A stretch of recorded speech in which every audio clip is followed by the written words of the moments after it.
Hola, hola, hola, hola. Buenos días, buenas tardes, buenas noches, desde donde nos estéis viendo, cuándo nos estéis viendo. Hoy es un día raro, ya lo sé, bienvenidos, bienvenidas, un jueves más, esta vez estamos de jueves en el Club de Lectura Asimétrico, ya lo veis. Bienvenidos, bienvenidas a una nueva sesión del Club de Lectura Asimétrico. Hay veces que ya sabéis que tenemos que cambiar el día del club, bueno, pues por la disponibilidad de nuestros invitados y nuestras invitadas, que al final son los protagonistas, son los que tienen que estar cómodos y desde luego son los que nos tienen que acompañar en estas sesiones y os tienen que contar ellos sus trabajos, sus proyectos. Veo ya mucha gente conectándose, veo a Muriel, veo Arte, a Sara Pérez Barreiro, un besito Sara, Dani Bures también se suma, veo a Architecture de Sastres, sí, puede ser, OH Lab, veo también que se une, veo a Nexo Arquitectura, bueno, veo un montón de gente. Hoy vamos a estar, como creo que ya lo habréis visto por los stories que hemos subido, con nuestros queridos amigos de Hidden Architecture, Alberto y Héctor, a ver si se van sumando, si se unen. Mientras tanto, os voy saludando y contándome qué tal estáis, cómo va todo, cómo ha arrancado el curso, cómo habéis acabado septiembre y empieza octubre, porque hoy empezamos nuevo mes también en el club, 5 de octubre creo que soy, ¿verdad? Hola Sara. Bueno, lo dicho, ir contándome desde dónde nos saludáis, desde dónde nos veis, cuándo nos veis también, contadme. Os voy poniendo y contando siempre lo mismo a la entrada del club. Recordad que todas nuestras sesiones del club están colgadas en nuestro canal de Instagram, ¿vale? Ya veo a Alberto preparado, me falta solamente Héctor. Alberto, dame unos minutitos mientras se une Héctor también y los asimétricos y las asimétricas van entrando. Lo que os decía, todas las sesiones del club están colgadas y disponibles en nuestro canal de Instagram, lo podéis ver cuando queráis. Sé que hay veces que los directos se os hacen complicados de seguir en directo, pero que luego os gusta mucho ver los vídeos y que os acompañen después, pues yo qué sé, mientras os tomáis un café o mientras, no sé, o mientras escribís en el diario, yo qué sé, cosas que se me ocurren.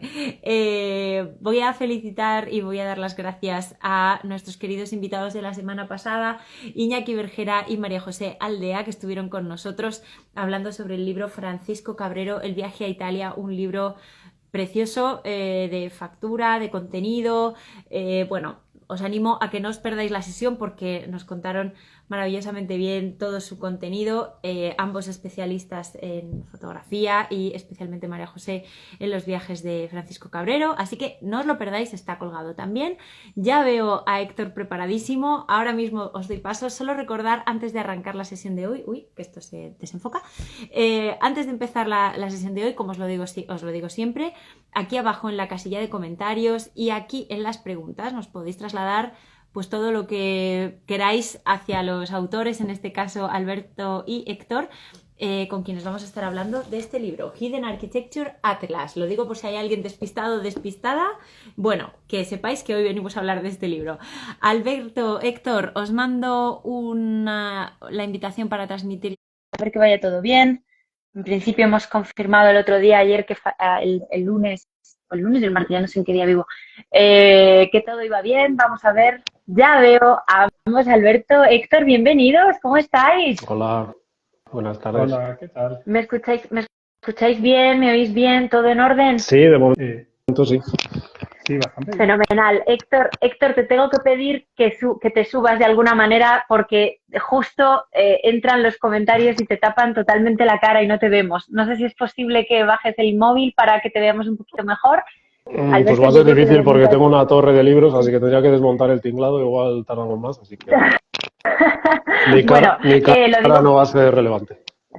Bueno, es relevante porque sois los dos partícipes de este proyecto Hidden y autores del libro. O sea que, bueno, mira a ver si puedes colocarte un poquito parecido a Alberto, a ver si es posible, mientras yo os voy presentando. Chicos, lo dicho, bienvenidos de nuevo porque ya habíais estado en el club de lectura. O sea, si os acordáis, en la sesión de comunicación de arquitectura junto a David García Senjo, si alguien la quiere ver, que está colgada también en nuestro canal. Y os doy las gracias a los dos por esta disponibilidad internacional, porque tenemos a Alberto en Nueva York y a Héctor en Zúrich, o sea que estamos desperdigados por el mundo, ¿verdad? Y os agradezco muchísimo bueno, que me digáis que sí, la participación esta tarde. Si os parece bien, como hemos hablado, os voy a presentar un poquito, aunque todos los que están entrando os conocen, saben perfectamente quiénes sois, pero os presento un poquitín y entramos a la tarea del libro. ¿Os parece bien? Sí, perfecto. Perfecto. Sí. Genial, vamos allá. Pues Alberto, empiezo contigo. Alberto Martínez García es arquitecto por la Exam Master of Architecture en posgrado por la Cooper Union. Trabaja y vive en Nueva York. Antes, Alberto, tienes un espíritu muy viajero en Shanghái, Ámsterdam, Portugal. Ahora nos contarás también de tus viajes, quizá, que tienen mucho que ver con este proyecto. Tus intereses, bueno, pues digamos, se centran principalmente en la historia de la arquitectura contemporánea, en la evolución de la vivienda, en la expresión de la cultura contemporánea o en el diseño, bien de interiores y de producto. Bienvenido, Alberto. Muchas gracias por estar esta tarde con nosotros. Héctor, voy ahora contigo. Héctor Rivera Bajo es arquitecto por la Escuela de Arquitectura de Alcalá de Henares. También yo creo que compartís ese espíritu viajero los dos, ¿no? Porque Héctor, como os decía, bueno, pues se conecta desde Zúrich, pero también ha estado viviendo en Lisboa, también ha estado viviendo en Madrid, por supuesto. Tus intereses pues se centran principalmente, Héctor, en patrones espaciales a través de la domesticidad, pues para trazar jerarquías territoriales y producir identidad a través de espacios, del espacio social y comunitario. Esta aproximación la haces también desde una actitud crítica frente a la historiografía de la arquitectura y yo creo que estas dos cosas, ¿no? Quizá ahora me contáis, estas dos cosas, tanto la actitud crítica como la actitud viajera os acompañan en este proyecto de Hidden Architecture, ¿no? No sé quién quiere empezar, quizá, por ejemplo, Alberto. Cuéntanos, ¿qué es esto de Hidden Architecture? Hola, ¿qué tal? Muchas gracias por la introducción, María. Pues nada, es un proyecto que empieza en el 2015, aunque esto ya nos conocemos en el 2012, y empieza un poco como entre los dos para, de alguna manera, como empezar a compartir referencias, proyectos cuando estábamos todavía en la universidad. Y de repente, bueno, poco a poco decidimos como empezar a volcarlo a la web, eso ya fue en 2015, para tratar como un poco de compartir con otra gente, un poco como expandir también como nuestro conocimiento hacia la gente y como recibir cierto feedback. Y es un poco esa manera, la manera como un poco de encontrar también el nombre de Hidden Architecture, es como encontrar una especie como de resistencia frente a los proyectos. Yo creo que en ese momento más en el concepto de Madrid y en el concepto un poco como de otras cosas de arquitectura, de una especie como de repetición de los mismos proyectos, los mismos arquitectos, etcétera, etcétera. Y un poco como buscar salidas o buscar caminos tangenciales, por decirlo de alguna manera. Entonces, ese es un poco nuestro comienzo. Alberto, perdona, te tengo que parar un momentito porque es que veo que los asimétricos me dicen que nos ven muy mal. Si os parece, podemos probar, por ejemplo, a que salgáis uno de vosotros y entréis a cambiar la conexión para asegurarnos. Vale, genial. Vamos a procurar que se vea bien porque luego el vídeo se queda grabado muy mal. Héctor, no sé si tú nos quieres continuar contando un poco mientras te vuelve a unir Alberto. Sí, no sé si a mí me veis bien. Yo a ti no te veo, por ejemplo. No me ves. ¿La imagen no me ves? No, sale en negro. Pues entonces vamos a hacer otra cosa. Vamos a intentar que salgas tú también y vuelvas a entrar, ¿vale? Porque hay algo que no está funcionando. Vamos a ver si a mí sola me ven y luego intentamos las conexiones de nuevo, ¿vale? Bueno, asimétricas, ya sabéis. Me gustaría, ya que estáis ahí detrás viéndonos, a mí me veis bien, veis mi imagen bien, a mí sí, todo bien con mi imagen y con mi sonido, ¿no? Es por asegurarme por si acaso tengo, vale, mi lado está bien, vale, fenomenal. Pues vamos a comprobar, vamos a ver si cambiando las conexiones de Alberto y de Héctor se les ve bien, porque si no después el vídeo, bueno, ni vosotros podéis verles bien ni escucharles bien probablemente, ni luego el vídeo se queda bien grabado, así que vamos a intentar la conexión de nuevo. Vamos a ver si Alberto puede unirse mejor. Y nos vais avisando, ¿vale? Nos vais avisando a ver si le veis mejor, si nos veis.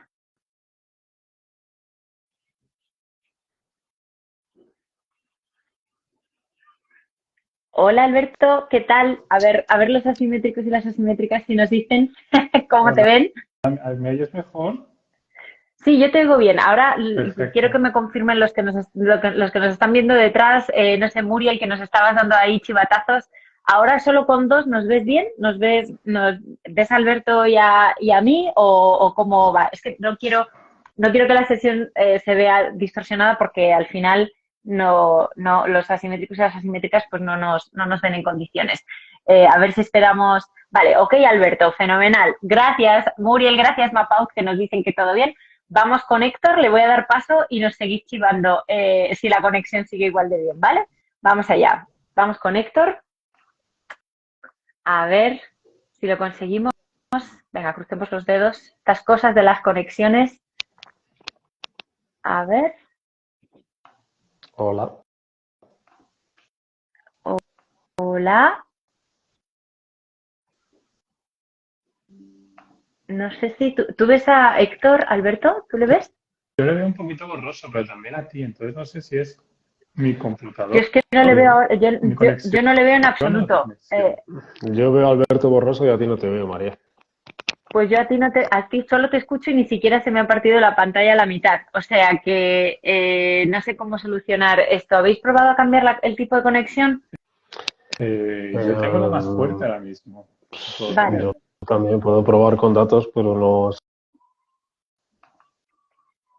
Sí, mira, nos sopla Muriel que se ha emborronado. Héctor, como no te veo, prueba a salir y a volver a entrar, a ver si cambiando la conexión a datos conseguimos verte. A ver si ahora cambiando la conexión podemos. ¿Ha salido ya, Alberto? Que no, como no le veo, no sé si está todavía Héctor o no conectado. A mí me sale conectado, sí. Lo que pasa es Pues que a está ver si parado. puedo. Claro, es como si se le hubiera parado seguir chivándonos asimétricos, asimétricas. Disculpad estos rollos de las conexiones y los datos, hay veces que pasa, es un rollo, pero, pero no me gustaría que os quedarais sin que lo vierais bien. Está colgado, dice Mapout. Ahora se ha salido, vale, fenomenal. Bueno, vamos por partes. No sé si Alberto, mientras tanto, quieres seguir contándonos un poco esos inicios de Kiden y digamos, pues sí, ese arranque, ¿no? Del proyecto. ¿Cómo tomáis esta decisión? ¿Cómo arrancáis el blog? Cuéntanos un poco. Sí, si quieres vuelvo a empezar para que, un poco como Sí, para intentar sí, para que empezar se como quede de cero. todo, exacto, para que se quede todo grabado de nuevo. Adelante. Vale, perfecto, no te preocupes. Nada, pues decía que Héctor y yo nos conocimos en 2012 y un poco como que cuando todavía estábamos en la universidad, empezamos como a compartir referencias, proyectos que nos interesaban. Un poco como una idea como de, no sé si tanto de resistencia, pero también como para conseguir un poco buscar como caminos, otras salidas, otros intereses. Y en el Ujú, 2015, pues Héctor y yo, no sé, decidimos cómo montar una web. En ese momento había muchas menos webs de arquitectura. Yo creo que eso es importante, porque ahora como ha cambiado un poco como el foco, para tratar como ujú, de esa especie como de discusiones que estábamos teniendo los dos, pues un poco llegar a más gente. También los dos siempre tuvimos como la intención de compartir y llegar a gente. O sea, siempre fue esa especie como de, no sé si anhelo o búsqueda de poder hablar como con muchos otros agentes al mismo tiempo. ujú, Entonces empezamos Key Architecture como una web en el 2015 y luego en el 2019 vamos más como una especie de avance o de transformación, que es como le damos como una vuelta a la web y decidimos crearlo o convertirlo un poco en Atlas, en el ujú, que básicamente tratábamos de construir una taxonomía o un ADN de cada proyecto para poder crear un poco como relaciones casuales o no casuales a través de periodos, localizaciones, tipos de arquitectura, etcétera, etcétera. Entonces, es un poco como nuestro segundo, un poco milestone. Y luego, Ujú, un poco el ujú. tercero es cuando nos contactáis para ver si queremos convertirlo en libro. Entonces, eso también nos ha un poco como también hecho como repensar qué teníamos, qué hacíamos, qué escribíamos. Yo creo que ahora cuando Héctor vuelva, aunque veo como de un cojín. Sí, Héctor, Eh, Héctor, vemos la pantalla trasera en vez de la delantera. A ver si podemos recuperar tu pantalla delantera. Adelante, Alberto, sigue. no, y Sí, decía pues estoy que aquí, pues pero no sé. en ese momento tratábamos de un poco como de, pues un poco nos replanteamos qué significaba y qué significaba también transformar como un proyecto digital, online, rápido, sobre todo porque tiene mucho que ver la manera en la que lo hemos construido con la rapidez, la inmediatez, la velocidad. Pues un poco Ujú, hacerlo de manera mucho más lenta y revisar o remirar qué habíamos publicado, qué nos gustaba, qué nos representaba todavía.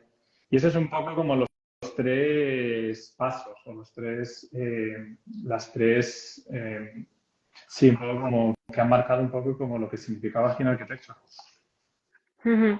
Es muy interesante, Alberto, porque al final, bueno, esto yo creo que lo comentamos también un poquito en la sesión anterior, pero ahora que claro, Hidden Architecture nace como un proyecto digital, pero también desde vuestra acción presencial, ¿no? Es decir, de viajar, de conocer esos proyectos nuevos o de esa parte bueno, que como contáis un poco en vuestro manifiesto en el interior del libro, como velada, ¿no? Esa parte velada de la arquitectura que no emerge y vosotros la estáis haciendo emerger. ¿Cómo es esta cosa, esta relación con el viaje, ¿no? Que este espíritu viajero que os acompaña a los dos en vuestra acción dentro del Atlas? Pero mira, yo creo que antes de eso hay como una cosa y es el hecho de que nosotros trabajamos en este proyecto de manera como muy distante. Yo creo que, o sea, nosotros empezamos el proyecto en 2015 y justo es en ese momento en el que yo me voy de España, también un poco. Ujú, ujú, Y Héctor se va poco después, creo que 1 año y medio, 2 años después, no estoy ahora mismo, no estoy, ahora él te lo dirá. Pero entonces tiene que ujú, ver también como el trabajar desde el exterior, un poco como el empezar a ver las cosas desde fuera, ¿no? Y también un poco ujú, eh, cuestionar un poco qué es hidden y qué no. Yo creo que es un poco una pregunta que nos han hecho alguna vez y siempre es complicado, ¿no? Porque cada vez a mí cada vez me parece más complicado responderla y más difusa. Entonces empieza como ujú, ese viaje como de fuera adentro, porque, bueno, la mayoría de la gente, a lo mejor un poco menos ahora, pero al principio la mayoría de la gente con la que teníamos como estas conversaciones era como gente en España, pero nosotros de fuera. ujú, Entonces el primer viaje, yo creo que el segundo viaje es como un nuevo como gradiente, casi como de el viajar desde ya que estás viajando, ¿no? Incluso viajar de ujú. vuelta, cuando viaja uno de vuelta a España, como redescubrir cosas. Entonces, un Ujú. poco para responder a tu pregunta, ¿verdad? Estoy como yendo un poco No, no, pero te iba a decir que, por- que te iba a comentar que es muy interesante esto de la perspectiva desde la distancia, ¿no? Porque como ahora veremos y entraremos ahora cuando se una Héctor de nuevo, también vosotros volvéis a España y revisitáis ciertos proyectos aquí. Es decir, que desde fuera, desde esa periferia de la que también habláis, ¿no? Desde fuera de España volvéis también sobre ciertos temas y ciertos proyectos que hay ¿no? En España. O sea, que esta cosa de ida y vuelta es muy interesante, ¿no? Para vosotros también. claro, y hay como proyectos, arquitectos e ideas, yo creo que parecen como que son desconocidas o parece que son mainstream en otro lugar, pero de repente es como lo opuesto, ¿no? Porque entonces, no sé, como se complica un poco la situación, ¿no? Un poco de qué es entonces luego ya pues el viaje es pues un poco como una nueva piedra, ¿no? Un nuevo como de punto de conexión del ya que estás viajando, en cierto modo. Ujú, Y eso es un poco como lo ujú, veo, la verdad. ujú. Héctor, nos contaba Alberto esos primeros inicios, ¿no? de Hidden, mientras tú entrabas y salías, nos contaba que el primer viaje, digamos, que hacéis es que vosotros salís de España, ¿no? No sé si lo hacéis casi a la vez, ¿no? Nos contabas, Alberto, que tú lo hiciste en 2015 y tú, Héctor, ¿cuándo viajas? ¿Cuándo te sales de España? Entiendo que te refieres a emigrar. Pues yo aguanté un poco más. Yo Sí, trabajé en Madrid hasta el 18. Me hasta fui en el, hasta 18 de el Madrid. 2018. Sí, eso es. Ujú, ujú.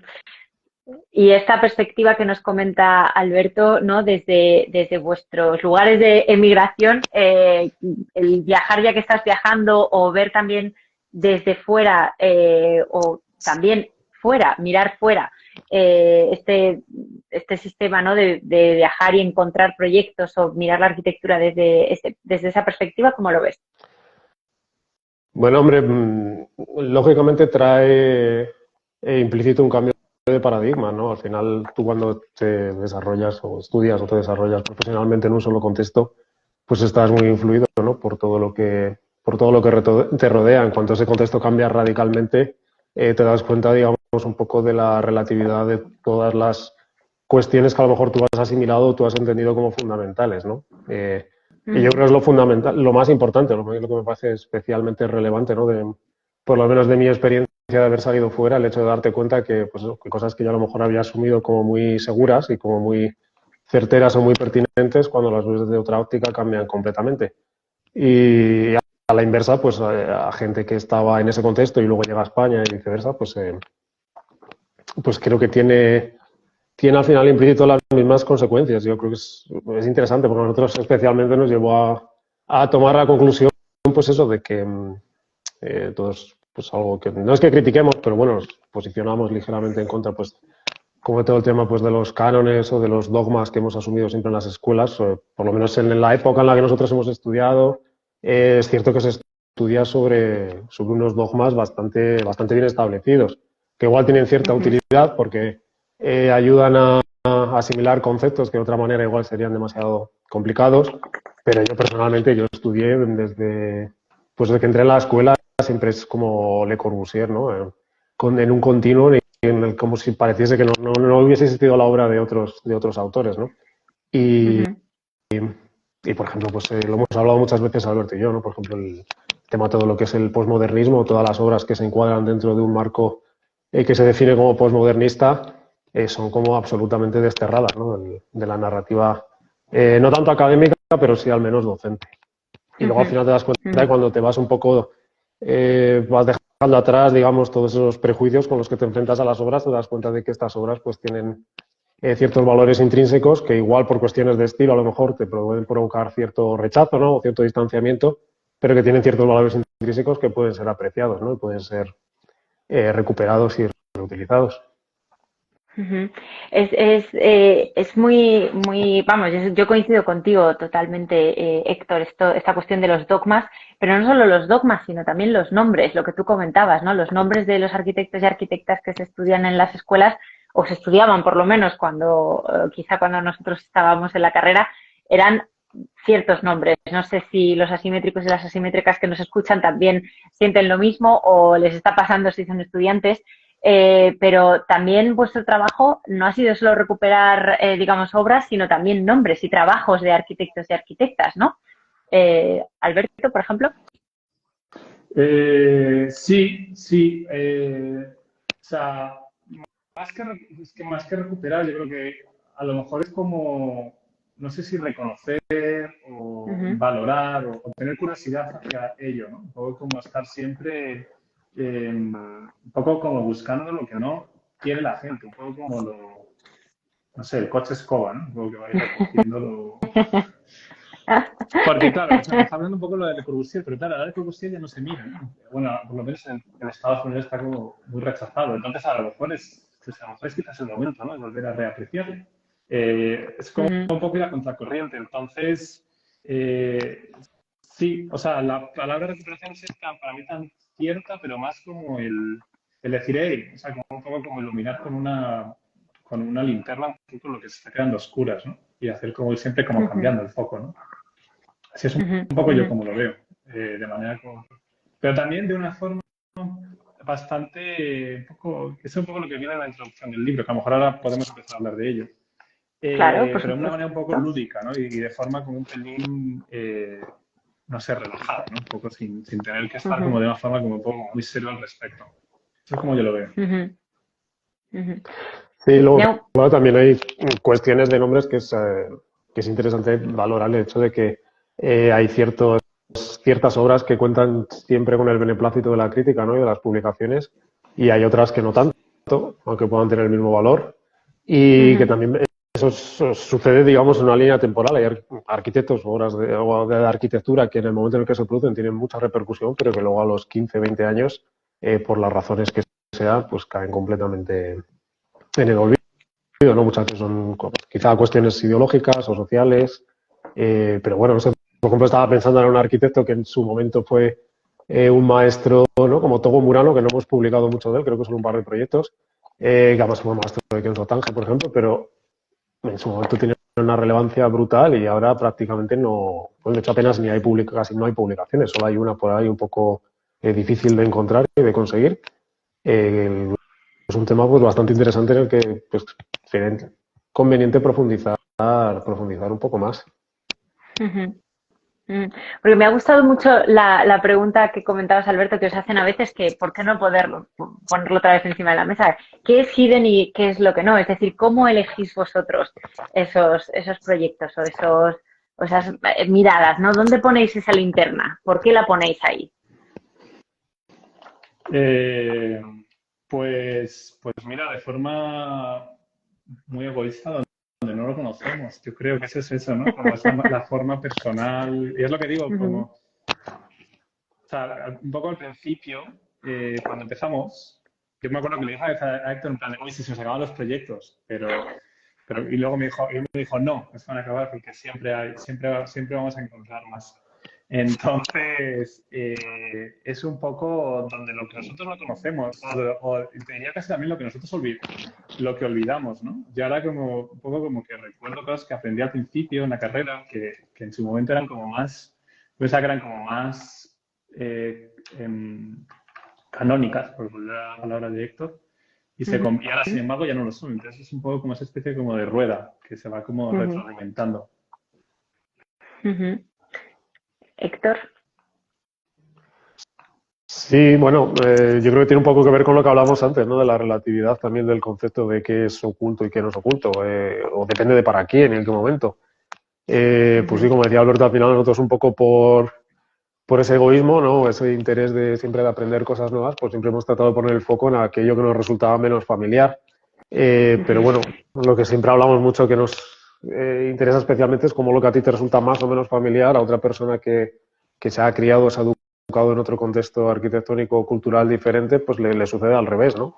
Y también nos gusta mucho jugar con eso, ¿no? Tratar de buscar, para el contexto en el que nos hemos criado nosotros, tratar de buscar cosas que nos resultan bastante poco familiares y por otro lado también ayudar o tratar de difundir cosas que a nosotros sí nos resultan familiares o con las que nos hemos criado y que son cosas muy básicas, pero que a lo mejor a gente de otro país lo resultan completamente desconocidas, ¿no? Entonces siempre tenemos como esa balanza que yo creo que funciona bastante bien.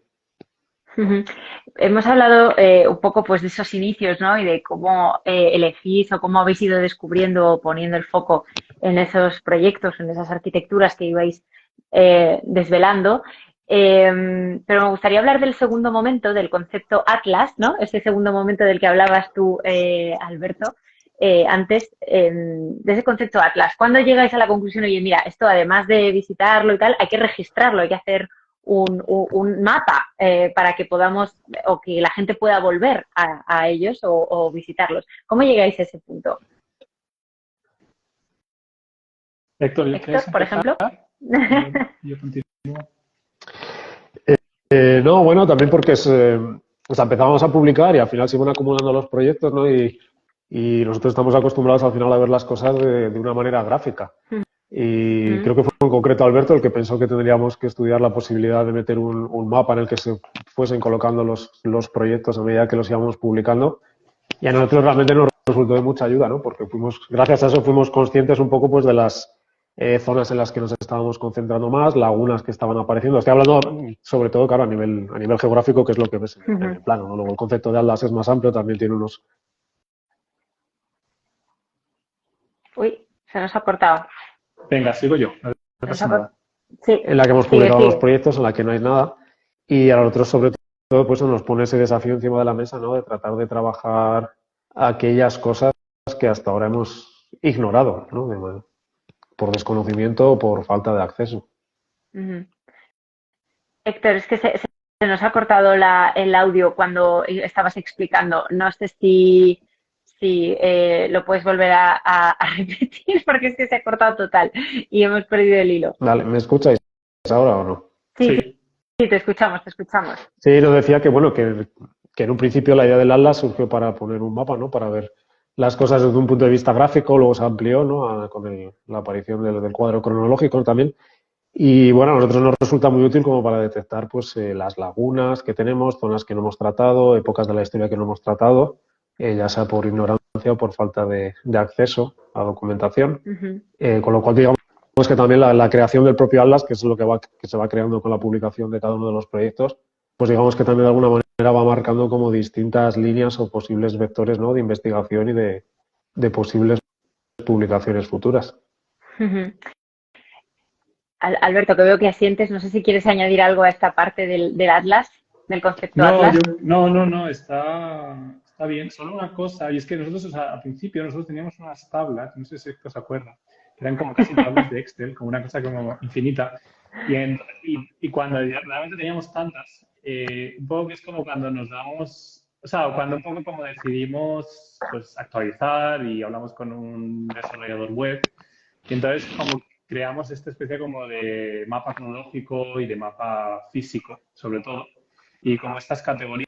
Y tenía un poco, o sea, yo creo que es un poco que ver también con la cantidad, ¿no? Cuando tienes como muchas cosas, cuando empiezas a tener como muchos, en este caso, muchos proyectos o muchas ideas o lo que sea, también como formas de mapeo. Porque nos habíamos estado como algún diagrama en el pasado, algún dibujo que teníamos que explicar. No, estamos hablando como estas ideas, pero todo tendría como un poco a caducar o a generarse, o a quedarse obsoleto o a quedarse ilegible. Y era un poco también el utilizar la web como, pues como esta manera como de filtrar, de mapear, de dibujar sin tener que hacerlo. O sea, un poco como utilizando los recursos de los web developers, casi, decirlo así.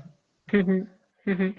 Y entonces en ese momento, ese segundo momento del Atlas, vamos a pasar a ese tercer momento, que es este libro que venimos a contar hoy, que también es una selección de vuestra propia selección, ¿no? ¿Cómo habéis vivido este traspaso del proyecto digital, ¿no? Del Atlas, del blog, a este libro? ¿Cómo ha sido este proceso, chicos? Héctor, por ejemplo. Pues fue complicado, la verdad, porque al principio discutimos mucho, ¿no? Sobre qué criterio tratar de aplicar, claro, porque es muy complicado. Al final, cuando vas volcando los proyectos en un entorno digital, digamos que la manera de acercarse a ellos no tiene nada que ver a la que utilizas cuando utilizas un formato, digamos, finito, ¿no? Como es un libro. Ujú, Entonces, queríamos de alguna manera replicar como ese carácter lúdico que tiene la web, establecer sobre todo conexiones como sorprendentes o inesperadas entre proyectos que a priori parecen no tener ninguna relación evidente, pero claro, en un libro es muy complicado, ¿no? Entonces tratamos como buscar un criterio. Al principio discutíamos, no, pues tenemos que tratar de publicar todos los proyectos que representen de alguna manera todos los temas o ideas que hemos trabajado. Luego, bueno, a posteriori surgió, ¿no?, la idea del viaje también porque teníamos como cierta necesidad pues realmente de hablar, ¿no?, o de los proyectos que realmente conocíamos, ¿no? Tampoco ujú, afrontarlo con honestidad y también, bueno, igual cuando publicas en la web, pues sí que encuentras un proyecto que es muy interesante, pero que no conoces tampoco mucho y simplemente compartes la documentación, pero cuando ya vas a escribir en un libro sobre ello, yo creo que un poco por responsabilidad tienes que aportar un material que realmente conozcas, digamos, yo creo que con un mínimo de profundidad. Entonces, bueno, discutimos bastante y al final surgió el tema la idea del viaje, ¿no? Al final, pues de tratar de seleccionar los proyectos que realmente habíamos visitado físicamente o que por el contrario, pues habían sido como unos referentes bastante importantes o bastante claros para nosotros. Y sobre todo, pues en las conversaciones o en los diálogos, ¿no?, como decimos nosotros, que establecimos incluso desde antes de empezar con la web. ujú. Ujú. También surgieron estos temas, ¿no? Estos tags, ¿no? Que incluimos en el libro, que también, digamos, que jugaron un papel importante también incluso a la hora hasta de organizarlo, ¿no? Alberto. Sí, o sea, sí, yo creo que sí, porque yo creo que con estos tags o esta especie como de categorías, no sé cómo llamarlo, tiene esta cierta, como tratamos un poco como de ser heterogéneos, lo suficientemente heterogéneos, sin tratar de ser súper heterogéneos. Yo creo que estaba pensando el otro día, en plan, que no dejamos y que publicamos. Y tiene un poco que ver, o sea, tratamos como de un poco de representar, si ya, en cierto modo, si deciden, como no, o sea, trata de representar algo que es imposible de representar. Yo creo que el libro trata de hacer el mismo ejercicio en esta forma de tratar de explicar un poco a medio camino entre lo que de ser suficientemente representativo, de ser suficientemente elegir proyectos que fueran suficientemente personales para nosotros, que hayan tenido como una cierta importancia o a la manera de visitar o en la localización en la que estaban o en el momento, un poco que nos sorprendieron, ¿no? Por ejemplo, hay muchos proyectos de Zurich, pues de allí. Hay muchos proyectos de Nueva York. Luego hay proyectos hay bastantes más de Nueva York. Es cierto, también porque pude volver a visitarlos algunos de ellos, tienes razón. Pero porque también tiene que ver un poco con esta especie de que es importante para uno. Y vuelve un poco como al egoísmo, ¿no? Yo creo que, o sea, en el buen sentido, quizás, ¿no? Pero el tratar como de publicar proyectos que han tenido algo de importancia intelectual.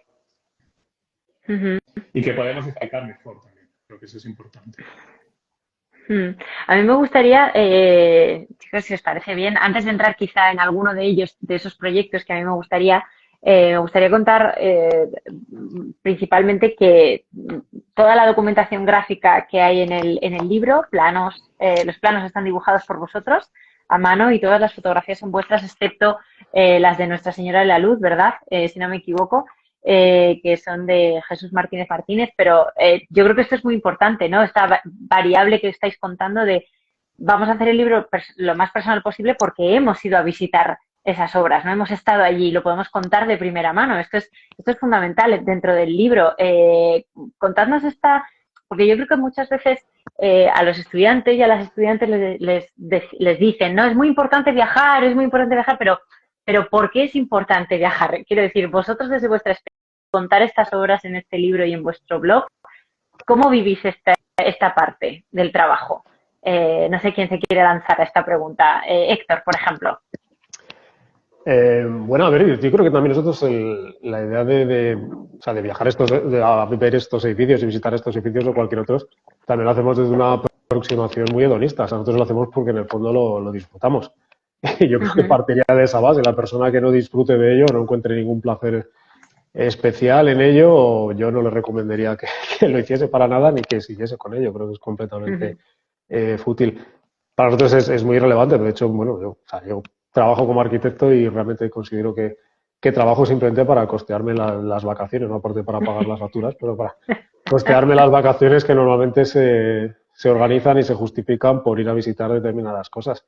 Y claro, al final es que la idea del viaje, no tanto el viaje, ¿no? Porque puedes visitar un edificio que está debajo de tu casa o un espacio que está debajo de tu casa, es la idea. O sea, yo personalmente, si igual, es también uno de esos dogmas, ¿no? Que te colocaban siempre en las escuelas, ¿no? Pero es bastante complicado entender la arquitectura si no la experimentas físicamente, ¿no? A través de las publicaciones es realmente difícil, es muy parcial y muchas veces es engañoso, ¿no? Porque nosotros también es una cosa que ya éramos conscientes de ello cuando consumíamos publicaciones, que obviamente sabes que hay cosas que están publicadas de ciertas maneras, fotos que se presentan de cierta manera, fotos que se escogen, fotos que se descartan, e incluso, pues por qué no decirlo, planos que se modifican, planos que se publican que son de una determinada fase, pero no del estado en el que se encuentra construido, ¿no? El edificio o el espacio.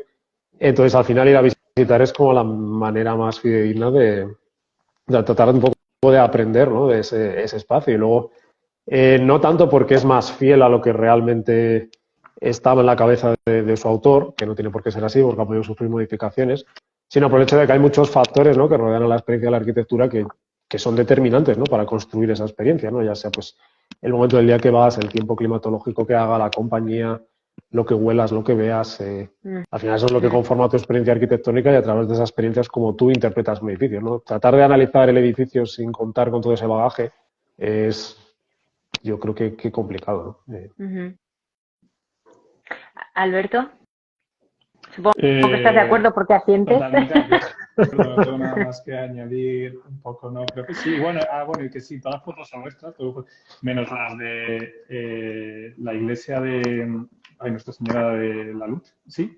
que son de mi papá, o sea, que yo las quiero con ellos, o sea, que tampoco, que también que son casi como de la familia. Así que sí, no estoy de acuerdo. Hombre, ni tan casi. Hombre, Sí, no de bueno, la exacto, familia, de la llámame. familia, efectivamente. Entonces, sí, o sea, sí, yo creo. Y también el hecho de redibujar las cosas, pues un poco también, que es una cosa que lleva tiempo, es una cosa que hace como que el proceso se ralentice, que vuelve un poco como a la diferencia entre lo digital y lo físico, ¿no? Mientras lo digital siempre es muy rápido, como que lo físico ha ido muy lento. Y yo creo que eso está bastante bien, porque permite también como ir pensando mientras vas como haciendo los dibujos, vas decidiendo los proyectos, etcétera, editando las fotos.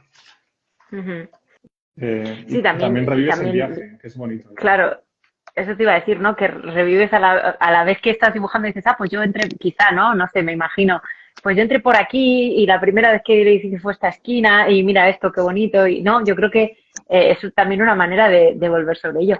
Si os parece, Alberto, Héctor, no sé si os apetece leer alguno de los fragmentos de algún proyecto que os sea para vosotros más relevante o que os haya gustado más o impactado más. No digo el favorito porque ya sé que a nadie os gusta elegir los favoritos, así que por lo menos pues que sea algo representativo o que os haya marcado, ¿no? Ese viaje o alguna anécdota. No sé si os apetece hacer algo así. Héctor, ¿te animas? Sí, yo me animo. Salvo que quiera empezar Alberto, no sé. Alberto, ¿quién quiere empezar? A mí me da igual, si todas las entradas son preciosas, o sea que no sé quién quiere empezar. Alberto, no sé si es que se ha quedado congelado de repente. O si tienes alguna petición especial, María. Vamos a empezar. Mira, sí, Alberto se nos ha ido, ya decía yo, ya sabía yo que se había quedado como congelado, pero bueno, yo creo que si quieres empieza tú, Héctor, con Pues, la que hubieras seleccionado. Pues no lo sé, por ejemplo, teníamos como varias, si quieres empiezo justo donde tengo aquí el lapicero, en la página 65, si tienes el libro por ahí. Venga, vamos allá. Que es el convento de Santa Catalina de Siena, que está en Arequipa, en Perú. Que bueno, o sea, antes de empezar a leer, por hablar un poco del proyecto, es un convento que se construyó, digamos, al inicio del proceso de colonización, ¿no? De la Corona de Castilla, o por parte de la Corona de Castilla, la Iglesia Católica del territorio que hoy conocemos como Perú, ¿no? En concreto la ciudad de Arequipa. Y es probablemente, además los dos tenemos como bastante interés, ¿no? Por este tipo de arquitectura, por este tiempo y ámbito concreto. Yo personalmente es una de las experiencias arquitectónicas más impresionantes que he tenido, ¿no? Básicamente es un edificio que tiene una escala descomunal, que está como incrustado, ¿no? Entre las cuadras de la ciudad colonial de Arequipa, y que es como que se construye intramuros una propia ciudad, ¿no? Que está ahí como de una manera orgánica. Se fue densificando con el tiempo también por diversos terremotos que hubo, que lo destruía todo, luego se volvía a construir con otros materiales. Y bueno, si quieres lee un poco pues un par de líneas del principio, ¿no? Que cuenta un poco la aproximación, ¿no? Desde ese entorno urbano. Y digo, a ver, las iglesias de piedra rosada se desperezan en su letanía cansada de oraciones. Por sus portones abiertos salen mujeres ancianas que se cruzan con más chiquillos en la plaza. Apurado su desayuno, choclo con queso y palta, concluyen sus primeros juegos del día antes de ingresar en la escuela. Las araucarias protegen con su sombra este dulce rincón de la ciudad, y tras la silueta de sus copas desgarbadas, el volcán Misti se asoma sobre las calles desde sus más de 6.000 metros de altura. Las nieves perpetuas bajo el sol que abrasa el desierto del altiplano. Siguiendo la procesión de coníferas, descendemos por la calle hasta toparnos con una tapia de piedra que interrumpe el trazado de las cuadras urbanas. El convento de Santa Catalina de Siena, obra iniciada en el siglo XVI y cuya construcción se extiende y solapa sobre épocas, estilos y seísmos, define su jerarquía desde la escala e implantación en la trama de la ciudad.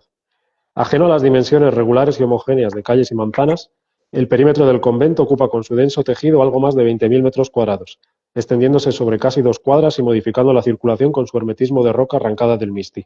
No se aprecian ventanas ni puertas, ningún acceso vivo o clausurado en la longitud de su trazado.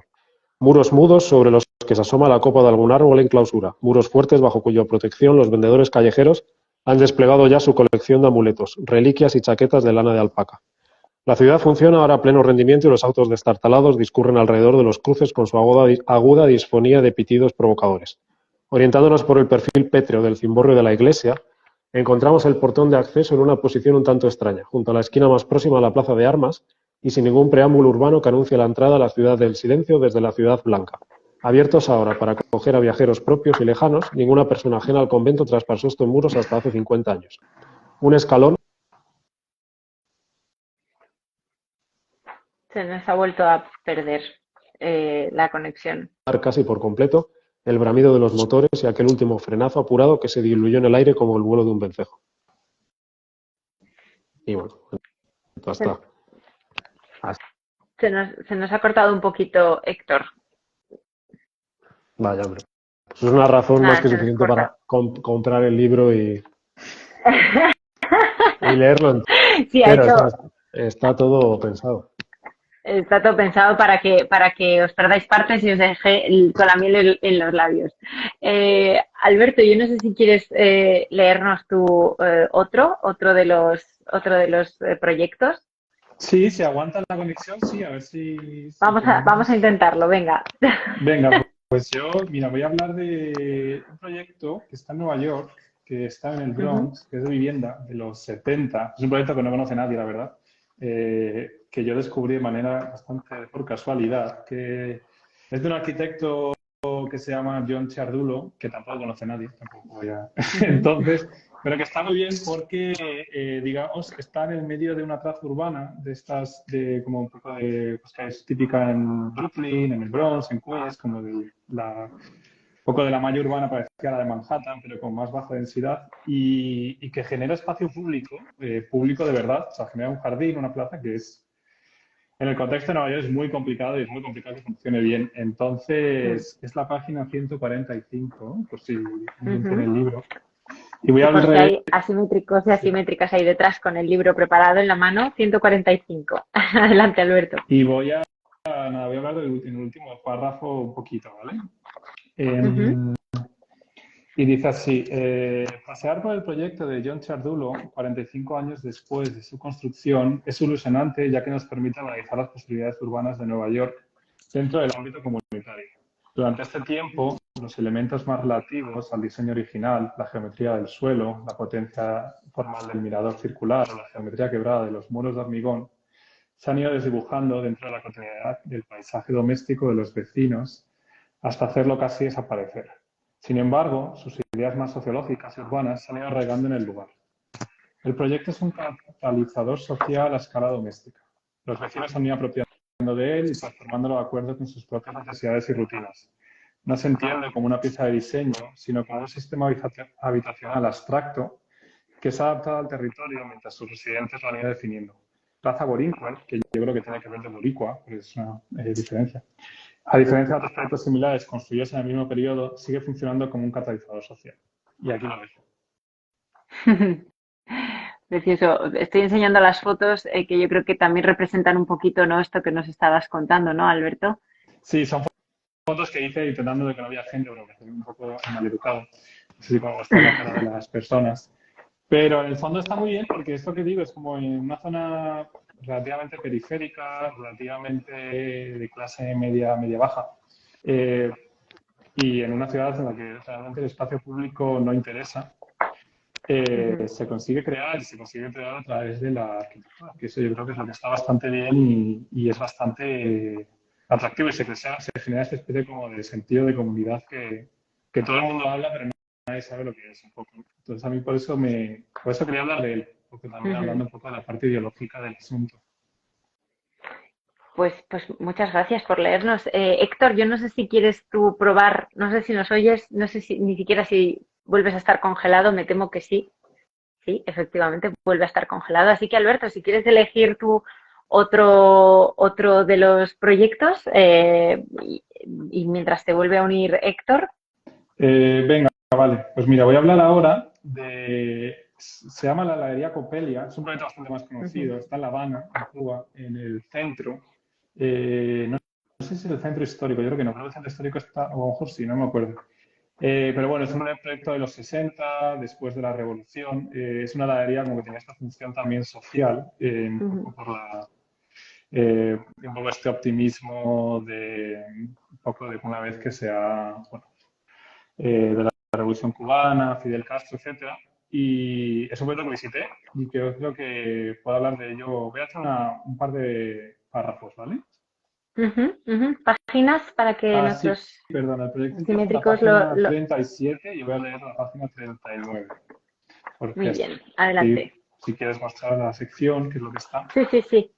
Aquí la tengo preparada. Y dice así: el jardín que rodea la heladería, siempre de umbral, se introduce bajo dicha cubierta y difumina los límites entre el interior y el exterior. Desde fuera el edificio se percibe de un modo horizontal. La gran cúpula fuera del edificio, la gran cúpula casi plana y de gruesas proporciones se extiende hacia el jardín mediante unas grandes vigas de hormigón que desaparecen tras la frondosidad de los árboles. Esta horizontalidad se transforma al llegar a los pies del núcleo central del edificio. Desde ese punto el espacio se percibe en este modo vertical, acentuado por la masividad de la escalera. Su geometría helicoidal, construida en terrazo y hormigón, nos dirige hasta la planta superior donde predomina la oscuridad. Únicamente una tenue luz filtrada a través del pináculo central ilumina el acceso al segundo piso. Una vez en este piso principal de la heladería, esperamos unos minutos hasta que el camarero nos vaya asignando mesas a los pequeños grupos que ya hemos entrado a él. Estas mesas se encuentran en los distintos salones circulares que rodean la entrada. Son un total de 8 cilindros construidos con celosías de madera y vidrios de colores, a los cuales se accede a través de la galería que rodea la escalera central. Y aquí continúo, salto un poco. Se utiliza de estos muros celosía, que tienen una altura de 2,5 metros y no llegan hasta la cubierta, hace que el espacio se unifique mediante la rotunda geometría de la cúpula. Su entramado triangular se va compactando hasta llegar al pináculo central, lo que enfatiza la centralidad del espacio interior y consigue que las protecciones de madera pierdan presencia. La cafetería se alza 6 metros sobre el nivel del suelo, coincidiendo con la vista de los comensales, con las copas de los árboles y bloqueando cualquier vista más allá del jardín que rodea el edificio. Y bueno, luego continúa, pero yo creo que aquí está, si dejo así como un poco como el resto que la gente lo pueda leer. Exacto, yo creo que está fantástico que nos hayáis podido regalar como estos fragmentitos, estos espacios así de lectura que yo creo que dan la total sensación y como ya lo hemos comentado antes, de que habéis estado allí ambos, ¿no? Y entonces lo contáis desde una manera, de un punto de vista muy real, casi como si estuvierais relatando lo que estáis viendo allí, ¿no? Y la verdad que es un ejercicio muy bonito de leer y muy, vamos, no es porque hayamos tenido nosotros nada que ver, pero recomendamos, por supuesto, no es por eso, sino que de verdad que recomendamos totalmente que os hagáis con el libro porque es fantástico. Alberto, yo no sé si Héctor se va a volver a unir porque veo que no aparece ni en los conectados. No estoy segura, pero ya nos quedan los últimos 5 minutos de la sección. A mí me gustaría, si conseguimos saber si se une Héctor y nos podemos por lo menos despedir los tres juntos, que nos contaras, bueno, pues hemos visto esta parte, ¿no? de los inicios, hemos visto la parte del Atlas, ahora este libro, y os pregunto, ¿qué más vamos a ver de Hidden Architecture? ¿Qué nos tenéis preparados? Oye, igual hay otro segundo libro, quién sabe, yo ahí lo dejo. Bueno, editorial tenéis, ya lo sabes. Editorial hay, o sea que... Depende de ti, vamos a ver cómo va ¿no? Antes de asegurarnos otra cosa. ¿Qué va a pasar? No lo sé, la verdad. No lo sé, no estoy muy seguro. Ahora vamos a tratar como de mejorar un poco la web, cambiar ciertas cosas después de 4 años. Yo creo que después de eso, así como dentro de Hidden, así como proyecto colectivo, no lo sé, seguiremos publicando en la web seguramente. La idea de un segundo libro, pues no, si este funciona, no es mala opción. Y aparte de eso, hemos escrito algunas cosas en otras publicaciones que están saliendo. También yo creo que es bastante interesante, ¿no? También como el colaborar con otra gente, que un poco como también ver como sus puntos de vista, su manera de trabajar. Y aparte de eso, pues seguiremos viendo, la verdad. Siempre hemos ido un poco así como paso a paso en este proyecto. Yo creo que también es lo que hace que funcione y que no se haya acabado. Así que esa es un poco la situación en la que estamos. Pues fantástico. Héctor, ¿tú estás dispuesto a un segundo libro de Hidden Architecture y a lo que esté por venir? Pues no lo sé, ni siquiera sé si me veis o si me escucháis, con lo cual tampoco... Te vemos y te escuchamos ahora. Te vemos y te escuchamos. Yo es que no os veo a vosotros. pero bueno, en fin, ha sido interesante la sesión a nivel técnico, en fin, vale. Sí, claro, hombre, el volumen 2 del ALDA sale enseguida, estamos esperando ya tu llamada, María, y en cuanto a eso nos ponemos... No, a ver, hombre, Bueno, necesitamos un poco de tiempo, ¿no? Para digerir, ujú. sobre todo. Pero bueno, hablabais de los proyectos, siguiendo con la idea del viaje, además tenemos en breve espacio de tiempo, tanto Alberto como yo, viajes importantes, así que bueno, de ahí seguro que sacaremos bastante material para irlo volcando en la web y posteriormente, pues si surge en otro Atlas, pues en otro Atlas. Bueno, eso, darlo por seguro, o sea, Editorial Ike, sí, hemos disfrutado muchísimo haciendo este primero. No me quiero imaginar con todos esos viajes que nos estás avanzando ahí, Héctor, que va a ser fantástico el número 2. Es verdad que yo creo, no sé qué opináis, que al final este trabajo de selección del blog, ¿no? O de decidir, de editaros a vosotros mismos, no ha sido fácil. O sea que un segundo libro vuelve a hacer otro buen esfuerzo, ¿no? De retirar cosas o de decidir lo que entra y lo que no, que al final siempre duele un poco en el corazón, porque supongo que todos los proyectos pues les tenéis mucho cariño, ¿no? Alberto, Héctor. Sí, bueno, sí, o sea, en el fondo Bueno, yo creo que cuanto más los conoces, más como gusto. Tampoco, no sé, o sea, a mí no me resulta tan difícil seleccionar los que yo más he escrito, o sea, que no sé si, o sea, yo creo que las vas conociendo y te va gustando, ¿no? Vas como tirando de la información de ellos. A mí yo creo que si hubiera como un segundo Atlas, seguramente como ciertas cosas cambiarían, evolucionarían. No lo sé, está por ver, la verdad. Está por ver un poco también en la manera de escribir, la manera como de pensar. Eso va como un poco todo cambiando. Héctor, que te he oído ahí que ibas a comentar algo. no, no, simplemente decía, bueno, que al final hay proyectos que se les quiere a unos más que a otros, ¿no? Pero no, también por la carga de trabajo, es una carga de trabajo bastante considerable, ¿no? Que no siempre es fácil compaginarlo con una vida, digamos, profesional. Pero bueno, con tiempo y con calma sí, es realmente placentero, es un placer, ¿no? Incluso el propio detalle, ¿no? De dibujar las plantas a nosotros nos generó bastante diversión, ¿no? Interna. Muchas conversaciones y fue realmente divertido.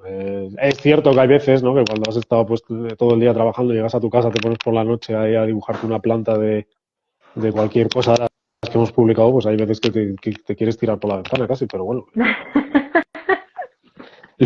Bueno,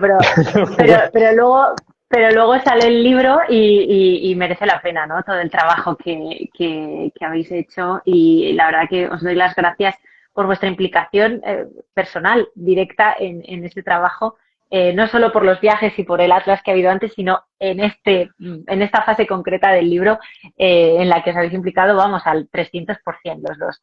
Así que muchísimas gracias a ambos. Lamento todos los problemas de conexión que hemos tenido, asimétricas, pero bueno, yo creo que hemos podido contar el proyecto dentro de las complicaciones técnicas. Héctor, Alberto, os doy las gracias a ambos por conectaros con nosotros, por compartir este ratito de la tarde con los asimétricos y las asimétricas. Os recuerdo a todos y a todas que el libro está disponible en nuestra web, sí, efectivamente, pero en librerías es fundamental que vayáis allí. Nosotros, lo digo siempre, soy una pesada, pero son nuestras compañeras de viaje, de locura editorial. Sin ellas estamos perdidos y perdidas. Así que, por favor, si vais a comprar un libro, hacedlo en librerías, ¿vale? En cualquiera, la que queráis. En Nueva York, en Zúrich, en Madrid, en Barcelona, donde estéis, en Lima, donde queráis. Allí, en las librerías, mucho mejor, ¿vale?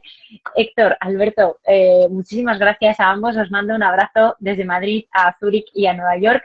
Espero que nos veamos muy prontito, aunque sea en Zoom otra vez, y oye, por lo menos pues explorar esas posibilidades que van a llegar seguro, ¿vale? Ok, muchas gracias Muy María por bien. todo, por la edición y por hoy. Gracias a los dos, Gracias chicos. a todos. Cuidados mucho, ¿vale? Hasta luego. Venga, igualmente. Chao, chao, Chao, chao. chao.